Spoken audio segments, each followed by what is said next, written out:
ఎలా ఉండే నా క్యాబిన్ ని ఎలా చేశారో తెలుసా? ఈ చైనీస్ వాళ్ళు ఇంత గలీజోళ్ళని అస్సలు అనుకోలేదు. ఈ రోజు డిన్నర్ లోకి చికెన్ కర్రీ విత్ సాంబార్ చేసిండు మా చీఫ్ కుక్ చాలా రోజుల తర్వాత.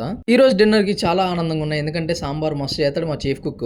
ఈ మధ్య మా వాళ్ళు ఏందో అసలు జ్యూస్లే చేయట్లేదు, అవకాడో జ్యూస్ అలాంటి. అందుకే ఇక పైనాపిల్ జ్యూస్ ఉంటే పైనాపిల్ జ్యూస్ తీసుకున్నా. అబ్బాయి అంత హాయిగా ఉందో. ఇక డిన్నర్ అయిపోయి రూమ్ కి వెళ్ళి ప్రశాంతంగా పడుకుందాం అనే గ్యాప్ లో అసలు నా రూమ్ చూస్తే నాకే ఎంతో గలీజ్ అనిపించింది. కర్టన్స్ అన్ని పెట్టిరు కానీ సోఫా మాత్రం పెట్టలేదు. మొత్తానికి 4 రోజుల తర్వాత ఫిక్స్ చేసిర్రు కానీ రూమ్ అయితే క్లీన్ చేయలేదు. అబ్బా, నేను డ్యూటీ నుంచి వచ్చిన తర్వాత చూడలేదు కానీ అన్నం తిని వచ్చిన తర్వాత చూడంగానే అబ్బాయి ఎంత గలీజ్ ఉందంటే నా రూమ్. చిచి, వర్క్ చేసిన వాళ్ళు క్లీన్ చేసిపోవాలి, వీళ్ళేమో క్లీన్ చేయలేదు, ఏం చేయలేదు, అట్నే వెళ్ళిపోయారు. మొత్తం అట్లా ఫిక్స్ చేసి ఇక మొత్తం వాల్స్ కి అయితే ఆయిల్ ఫింగర్ ప్రింట్స్ ఉన్నాయి. అబ్బాయి ఎంత గలీజ్ చేసిర్రంటే నా రూమ్ ని.